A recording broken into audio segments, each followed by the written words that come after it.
Carding of the fur is another process to make the fibers go even. So we have our clean fur, we have our llama wool, and we're going to add both. We're going to use a method called a spidering method, but I'll get into that in a minute. But with the carder, you can only do in one direction. It's like a wheel that you spin in one direction, okay? It can only be done this way, all right? If you go backwards, there's these little teeth that catch the fur. You'll bend them, and that won't be any fun, because then you'll just get more clumps of fur. There's different parts. This is the part that the big roller is where it's going to catch all the fur, and that's where you pull the rovings from that we use to spin. It has different, a brush at the top so that you can press these down, the fibers down as you go along. And it has this really sharp point part back here. I don't know if I can get you to see it. These are really sharp. These are like little razors. You do not want to get your hand caught in there. I've done it once, and it's not fun because no matter which way you pull, you're still going to get cut. So it says, even on here, so to begin with, since I make layers, spidering is a method that people use when they're blending two different kinds of fur, especially the dog fur with the shorter and the longer fibers. Again, we talked about the llama fibers being nice and long, okay, nice and long here. So we're going to try to catch the dog hair between those fibers. So we're going to make a nice little bed,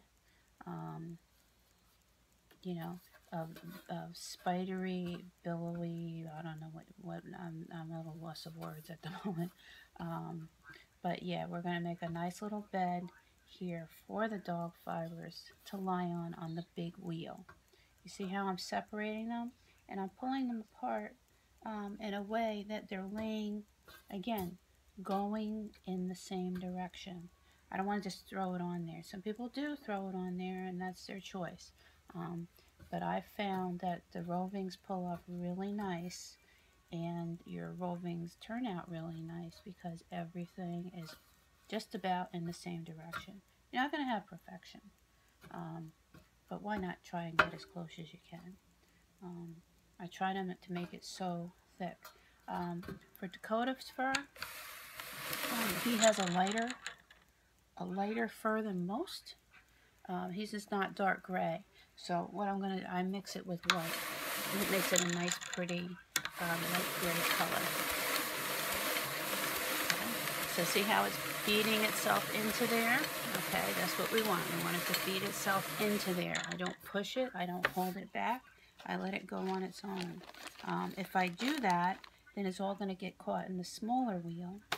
And then you're not going to have nice, even rows. I just wanted to show you the base layer of llama fur. See, it's very, very thin. I can still see right through it. That's a little thicker piece, but that's not a problem. They'll probably just get blended in.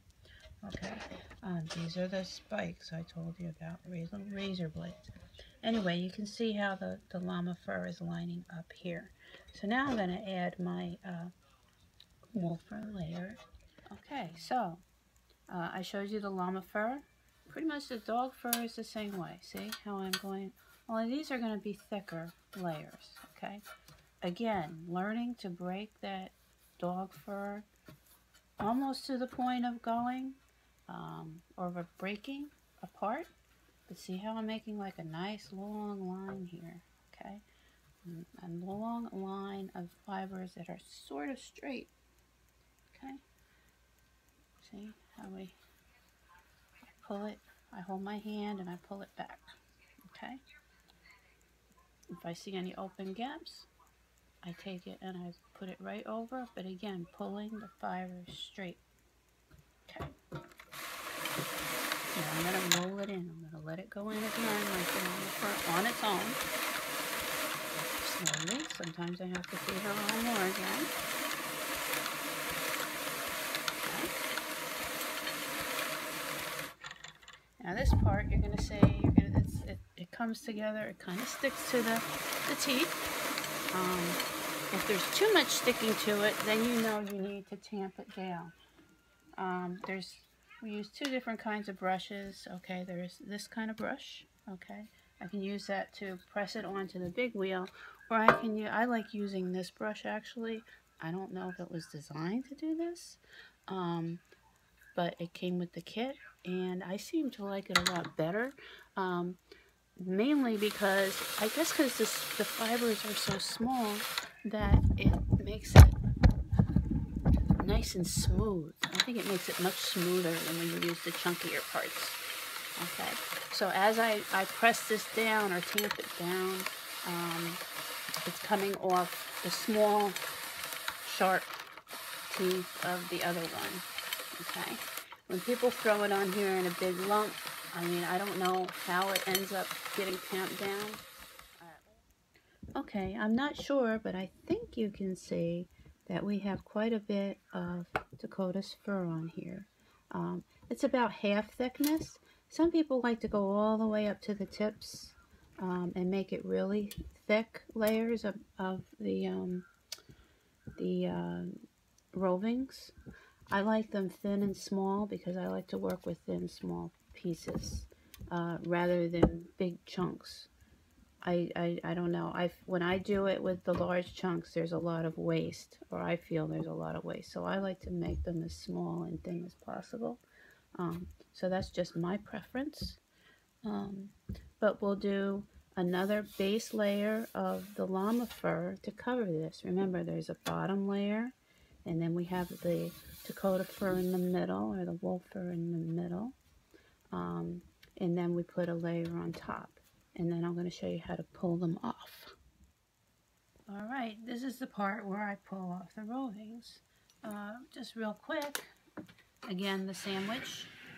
Okay, we have the base layer of the llama fur or the alpaca fur.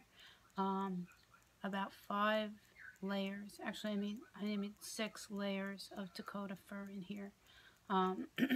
Because I wanted it right. Sometimes you put more into it, you feed more into it than you realize, or you feed less into it. So you really have to judge how you like it made. So you can see how the top layer here are the long alpaca furs. And so that, again, the WolFur furs are sandwiched in between those, okay? Two very thin layers of alpaca fur over a thick layer of WolFur fur, okay? Now what I do, I have to turn around and sit and face the machine or the drum carder, and I stick this hook through and I pull these free. Okay. Gemma has a really cool idea with the bottle cap. I could never perfect that, but these work for me. So you see how I've pulled off a layer, the rest of it is on there. Okay, I'm going to lift this brush here because I don't want to brush the fur off as I go along. And what I do is I just put around as carefully as I can. Now this isn't the whole roving. This is what I guess I call the stored rovings, where I put them all in a shoebox. This is not what I would actually use to spin. This is just how I store it. The more you pull it apart, the more you play with it, the more delicate. What I do is I fold them and I put them away. See, like this. I fold it into three pieces, like a little thing. And you can actually see the sandwich here. If you look closely, see the layers, how they all lay down? All the middle, that's all the wolf fur in there. It's just the very outer layers are the alpaca fur. And again, this is how I store them. I fold them in 1, 2, 3. Make a nice little roll. Again, you can sort of see the layers in there. So I have about 4 more of these to pull off. I'll just show you one more. Okay. I like to make sure that it's all coming off. Okay. Now, just because it'll do this is a testament to how easily this pulls apart. if I were to allow it to. Let's see here, I'm using my fingers and pulling it all around. Okay, that's the the alpaca fur sandwiched on there. That's allowing me to pull this off further than I would if I were to pull it off on, or put it onto a spinning wheel, okay?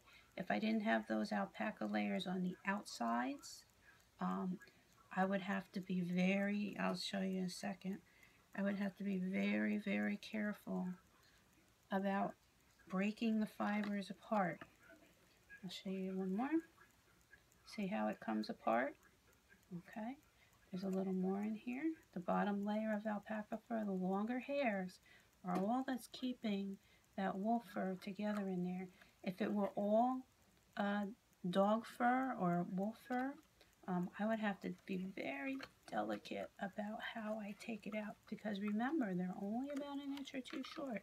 Since there's the llama fur on the outside, I can pull because it's still holding it together in there. Again, a nice sandwich that's making nice, long, even pieces. Okay? Right? And again, I'm going to fold it for storage. This is storage only. I'll show you with some Ronnie for how we do the rest. Okay, I said I would show you quickly or briefly how the rovings work. Okay, this is actually a half of roving of Ronnie fur that I've already started spinning. That's what you'll see on the spinning portion of this thing, of these videos. You can see this very, very light stuff on the top. That is the alpaca, the gray alpaca fur. Inside, you see these darker pieces, okay? This is all Ronnie, okay? And again, on the other side, the thin, light layer of the alpaca fur. These are very light, very delicate. You can actually see how many times, or you can see how many layers in here. I did a Ronnie fur if you want to sit and count them, but you can actually see the little sandwich pieces between the two. Again, you can see it in here too. Alpaca, you can't really see the alpaca because it's so thin on the top and on the bottom, but you can see this is all Ronnie fur. Okay. When I make them, you saw the other rovings, they're about a little more. This I pulled one off and I already started spinning it. And then I remembered I promised to show you this section, or this part of breaking up the rovings. What I do is usually I just set them up like in any way. Sometimes I just hold them up in the air. But I would take it and I would break off, okay, what I wanted. Like I said, I prefer to have them as thin as I possibly can. I could probably go a little thinner than this, but I risk breaking it, and then that would mean I would have to do this video over again, and I don't want to do the video over again. Yes, I got a little piece of straw in there. It was probably something left over from the carder. Let's see, I broke it into two parts, two very delicate parts. Again, you can't see the long alpaca fur in there, but most of all, this is just the Ronnie fur. See, some of it came out, the little pieces of Ronnie fur. Okay, once it's at this point, again, see how delicate? Once it's at this point, this is the stuff that I feed into the spinning wheel. Okay, so that's why I store it thick instead of thin like this. Otherwise, I'd be picking up little tiny pieces of Ronnie fur all over the place. Because once it's like this, it's not easily stored. So that's why I leave them in thick pieces and break them off as I need them. So yeah, this is a roving. Also, when I spin, Megan likes to keep them whole like this, long. I think I explained on that video I don't like to keep them long like that. So what I'll do is I like to have short ones. So I just pull it apart and break it into even smaller pieces. and I like to do small chunks like this. So now that this is all apart and I have 4 pieces here, I'm really going to have to get to spinning this now before the air blows it away, because see how light and delicate this stuff is. So that's what I'm going to be doing right now.